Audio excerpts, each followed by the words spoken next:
Today, I got a call that one of our team members that had been with us since we got started, basically, her daughter found her dead this morning.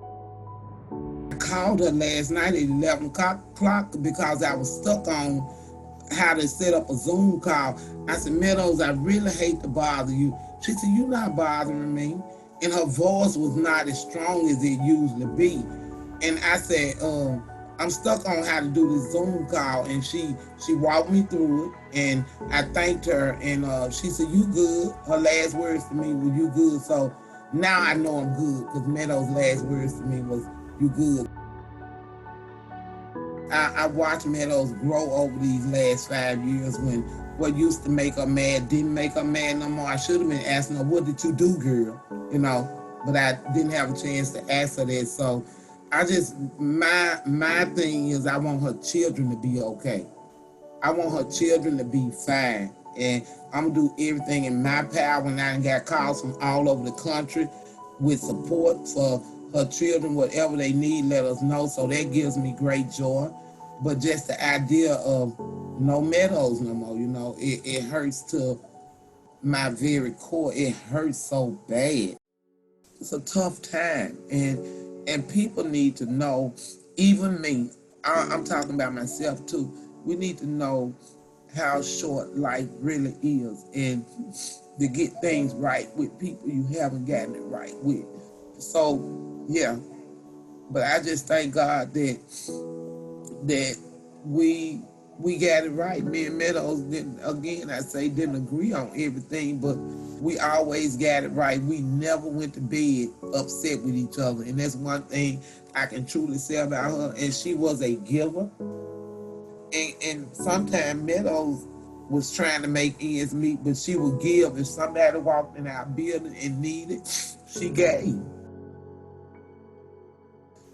We got to take care of ourselves in the middle of everything going on, and we got to take care of each other. We got to be there for each other also. So I just want to dedicate this show to Miss Meadows, and we'll keep her memory alive as long as we're alive. We're going to keep her memory alive because she made an impact at the Memphis Live, helping parents and welcoming parents and making sure everything was running smooth, making sure we had everything we needed, and making sure everything was running smoothly. Meadows did that. We gotta get things right with people, because life is so short, and we gotta make an impact in this world to impact people's lives. So, and that's what I want to do with the rest of my life, is make an impact in the world to change the world.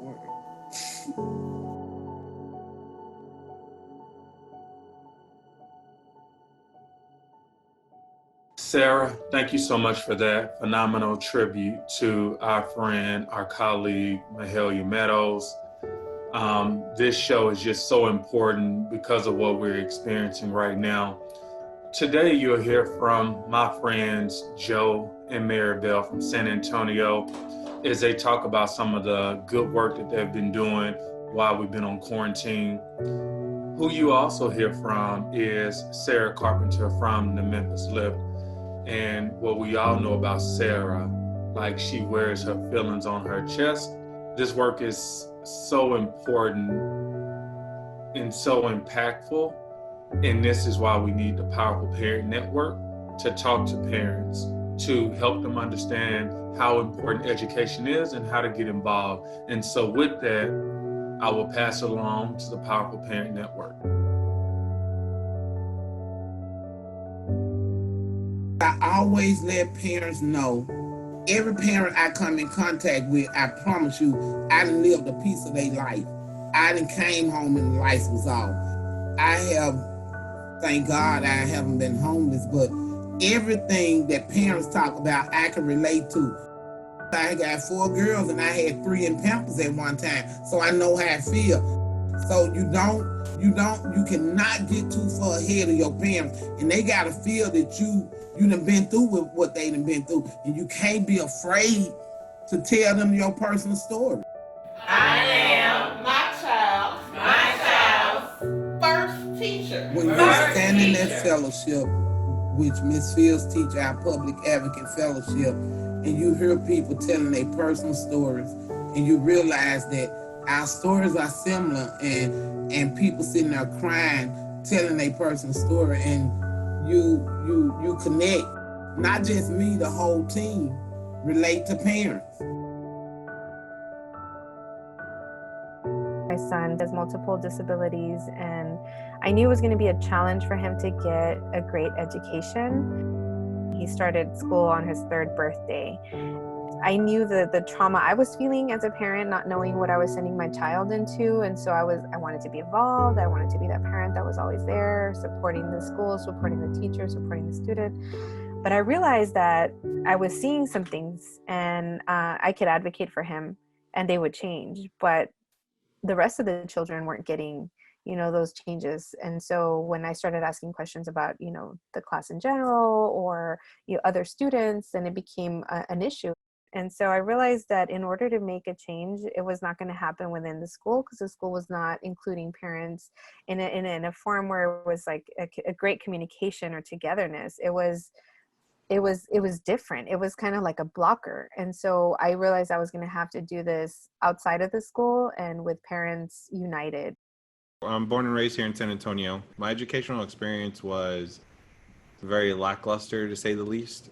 I just remember being very bored as I was going through the educational system, knowing that, things weren't really challenging. I would be doing, my schoolwork and my homework in a day. And so then, with boredom comes getting in trouble, right?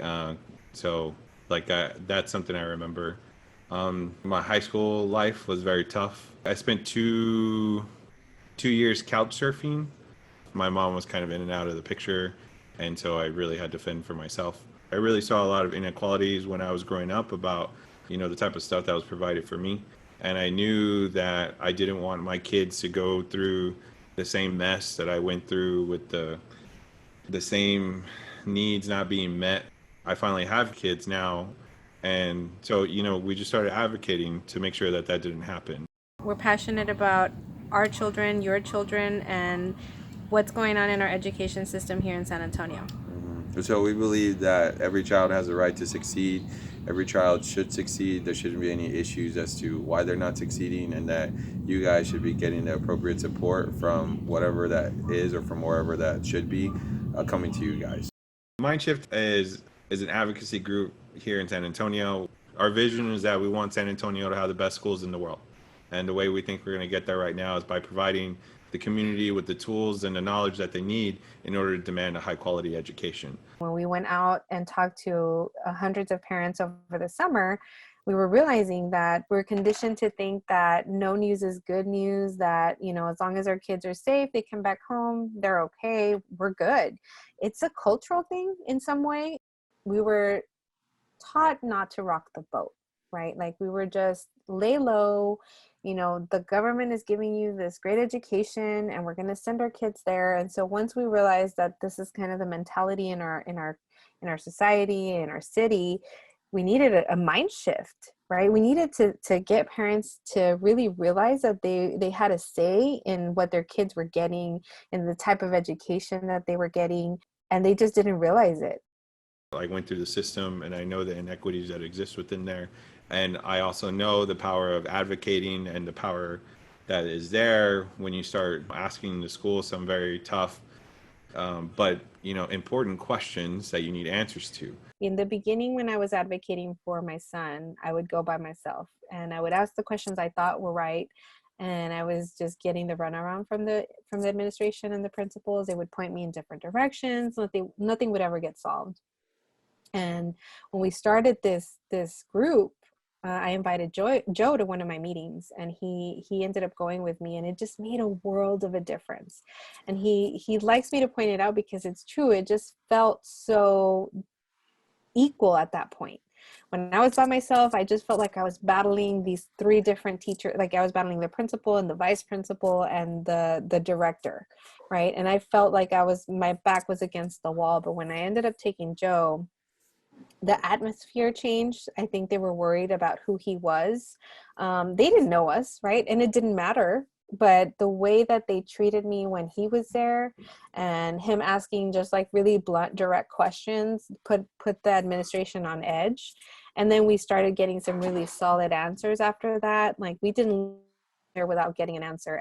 The most threatening thing that you can do to anybody that's trying to hold you back is to ask questions, because they want you to be compliant, right? Because they put these rules in place for whatever reason, and they want you to be okay with whatever it is that's going on. You know, they just want you to be okay. But if you're asking questions to figure out why these things have been put into place, then you become like this free thinker that's thinking outside of the box, right? And that's when you start to become dangerous. You know, get off my campus before I call PD. Wow. You need to go. Okay. So you need to go. Well, thanks. And you need to go. The vice principal, right? You need to go. I could care less what people say about me, you know, and I'm that number one person that will start a riot in front of a school. Like, I'm that close to holding, before this COVID thing, I was really close to holding those signs like Sarah did when she started off in front of the schools, to just get parents to realize, like, your school is a failing school. And to me, that was probably the best way to show them, because calling them, talking to them, like, it just seems like they don't understand what that means. But if you just see that your school is a letter F, and you stand outside that school, and I was like, I was that close. Like, I'm that person that'll like start a riot or gather all the people to come and let's boycott the school. Like, that would be me. That would be me, hands down. We could showcase to every parent in America exactly where their kids are, academically speaking. That's like the biggest disruption, in my opinion. Like, to have that in black and white, to say, like, I know for a fact that the school isn't doing, you know, their job, or the school system isn't doing their job 100%. That's huge, in my opinion. And like, that gets me excited. Talking about that gets me excited. We don't work for charter schools. No. We don't work for district schools. No. We work for parents, and we work for children. Yes. We're starting a movement to demand better. Memphis Lift is a parent organization we started in 2015. Our goal is to educate, engage, and empower parents in the city of Memphis. And it's something that I can truly say that never happened in this city, where parents was leading an effort to organize other parents to advocate for their children. We knew we was on to something. We said we want to hit the streets, and that first 6 months we knocked on 10,249 doors. I went to some places in the city that I didn't even know existed. And I'm like, God, we went to some places where it didn't look like nobody lived, but come to find out, one house I can remember, like, I'm sitting here seeing this house, and one side of the house had fell in, and the other side was still standing. The house was connected, and we knocked on the door, and me being me and whoever else was with me, I can't remember who was with me, but it was another team member with me. I said, we finna go. And this grandmother came to the door, and she offered us in. We went in, and she was raising like 6 grandbabies. And somebody actually lived in their house. And not only that, somebody lived in their house that cared about her grandchildren. We right in the community, and people feel comfortable coming there. And we knocked on them doors, and we was like, are you aware that your child is going to an underperforming school? And the parents sitting there like, I didn't know. Some parents said, well, my kid get all A's, you know. And some parents like, well, what I'm going to do about it? What can I do about it? We standing there like, I don't know. And that's how we came about with Choice Counselor and Miss Renee. Now we don't have to say, I don't know. And Miss Renee can find them another school. So, yeah, it's tough work, but it's rewarding work. So many days I have cried, so many days over the last 5 years, but those tears were all worth it. I'm excited for Joe and Maribel starting in their own community. We tried to reach the Hispanic community, but we couldn't reach it. We had Miss Hernandez actually working with us, and Miss Hernandez went out canvassing with me one day, and I realized that Miss Hernandez can't reach our people, and we can't reach Miss Hernandez people. So I'm excited to see Joe and Maribel reaching their own people, because it was a barrier for us because we didn't speak the language. Our situation, like being Hispanic, is different, than what, Black people are going through. Like, I can't even like put into words, like just that feeling of being like hunted every day. Like I feel it for them. I have never felt it, but I empathize on it because in some part we've had to assimilate to what our society has told us to be. A lot of Latinos have lost a lot of what they can and cannot do because they wanted to just assimilate to what should be. And I'm just, as an adult, discovering right now that my history has been blurred. We're just really just realizing right now what has happened to our culture and us. And I think this is just like, aside from like advocacy, like me learning like where our history came from and why, poor people live in these areas, why a lot of the majority is Hispanic, a lot of the majority is Black. Like, it's shocking and it's sad, but it makes me much more passionate about helping our communities that are still not in the knowing. A lot of the information that's being given out from the schools and from the TEA that's mandatory, it's been given out, but it's never explained. And it might just show up in a paper form. Some of the parents that I know that I talk to, they can't read. Or some of the ones that I talk to, they don't read English. They only read Spanish. And so a lot of the information, the TEA website itself doesn't have a Spanish place, like, so where you can go and find out the information. So there's a lot of barriers that are coming between the parents and the schools and the state and the districts and all these policies that are being put out, for them to understand and know for themselves to be able to help their children. What really gets me excited is to know and to show that we're all shooting for a level of transparency and accountability that hasn't been asked for before, or that nobody has wanted before.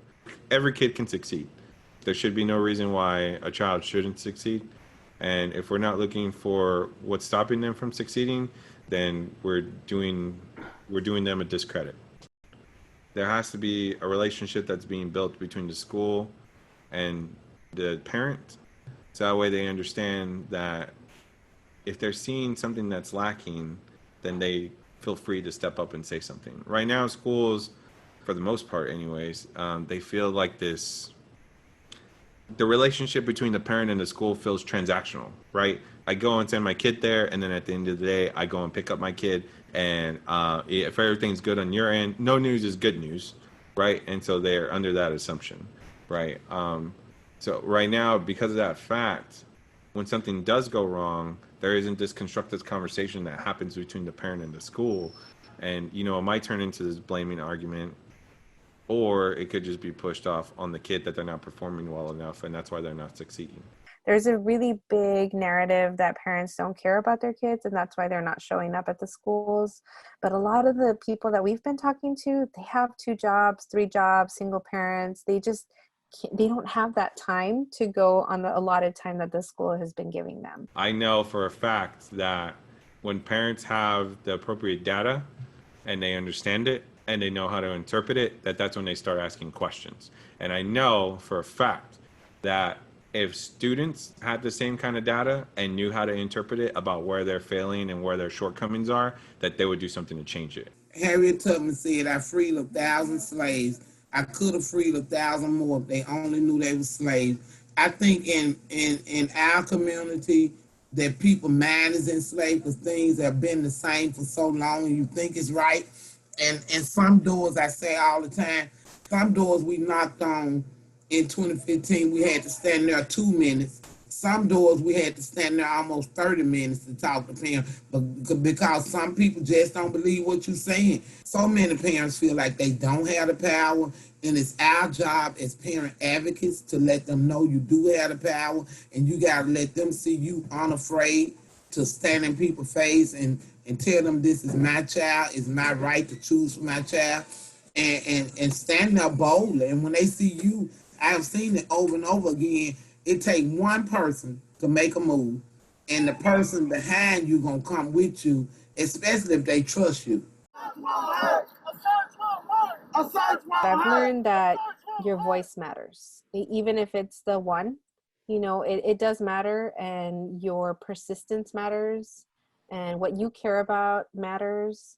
And once you find something that's important to you and you don't let it go and you see it through the end, you get results. A lot of us single parents living in poverty, and sometimes they hear you and sometimes they don't. But I just don't believe that all politicians don't have a heart, and they can change things when we stay in their face. And when you be persistent with people, like you can walk in a room with an orange shirt on, and they like, oh God, here they are again. And we was at the state capitol about 4 years ago, and one of the legislators saying, laughed and said, how long this gonna last? Because we took like 150 people to the state capitol. We took 3 busloads of parents to the state capitol, and all of them had on orange shirts. And I remember like it was yesterday, the man laughed, a state representative laughed and said, how long will this last? But I seen him 2 years later, and I said, we still here? If they say they represent us, then they need to hear from us and they need to represent us. So Powerful Parent Network is this amazing national organization that was founded by Sarah Carpenter, which is this lady who has been an inspiration throughout this advocacy journey for us. So, you know, the word on the internet, if you will, everywhere right now, we're all talking about distance learning, right? So we just want to get your thoughts about what, you know, parents should be expecting from schools at this time. The whole reason why we came together is we're starting to notice that our fights are all the same, and that our fights have always been the same, and that the inequities that are existing in other cities is also existing in our city. You know, it looks a little different, but not much different. And so another thing that you're bringing up, right, is that a lot of companies are offering this like free technical service, if you will, to kids, you know, that are at home. In San Antonio, we have one of the greatest digital divides out of any city in the United States. Last I checked, it was 30% of homes in San Antonio actually have access to internet and know how to use it. And so, I mean, even if you're offering this free service, I mean, do I actually have access to it if I don't know how to use the internet? Schools not prison! Schools not prison! Schools not prison! When they don't get a good education, and when parents don't advocate for them to get a good education, they end up, I mean, you see it every day. I mean, I tell everybody, if you go to 201 Poplar, that's the jail in Memphis, that you can actually interview the whole entire inmate system, and you'll find that most of those guys don't even have a high school education. Y'all, please get that picture. Please get that picture. We don't want to die. We don't want our kids to die either. I always knew that if parents rose up, that we could change things, but I never had the means or the resources to make it happen. I was out there by myself screaming, our schools are failing our children, but no one was listening. Of course, no one was listening because nothing happened. But I think when you unify, whether you in Atlanta, Nashville, St. Louis, San Antonio, or Oakland, or wherever you at, if you unify, you can make things happen. And that's what the Powerful Parent Network is. And I'm grateful for all of them, for seeing the vision and making things happen in their own city. Cantu, I'm from San Antonio, Texas, born and raised. And so one of the things that, you know, the Powerful Parent Network allows these cities to come together and have these conversations about how we're all fighting the same fight, and then blow that up.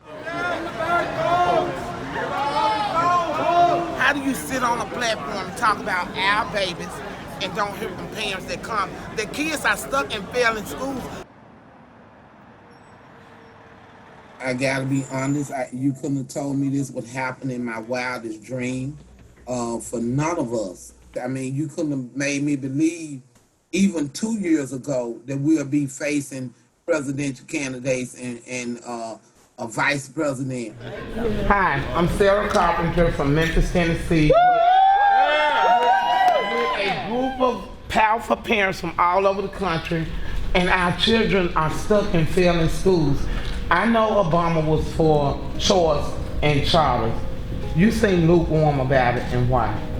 Our our children, I got 15 grandbabies, and we have to drive all over the city to find a great school. We shouldn't have to leave our community to find a great school. You couldn't have made me believe that because it's never been done.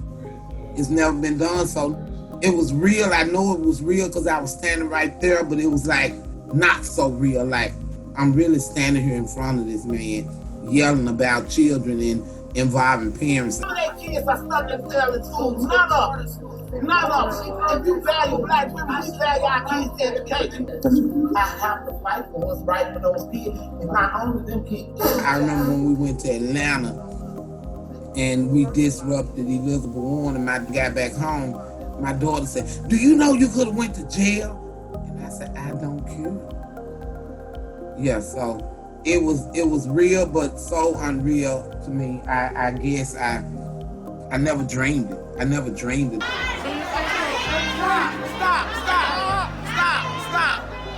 Stop. Hold your phones up. Keep your hands up. No matter what you go through in life, I soon found out that you cannot drop your purpose. If it's your purpose in life to do something, you can't say, "I'm tired of doing it, I'm not going to do it no more." I tried that. And I found myself waking up the next morning doing the same thing over again. I remember even going to my pastor one day, one Sunday after church. I said, "I'm tired, I'm not finna do this no more." And he simply looked up at me and said, "Do you want to be blessed?" And I'm like, "Yes, I want to be blessed." And he said, "Well, you gotta keep doing what you do. When God gives you a purpose, you gotta walk in it. You can't get around it." I'm just a parent who has a voice and learned how to use it, and demanded what I felt was needed for my kids. And if I could do it, you could do it too. You're not alone in this fight, and come join us, and we can make a change together.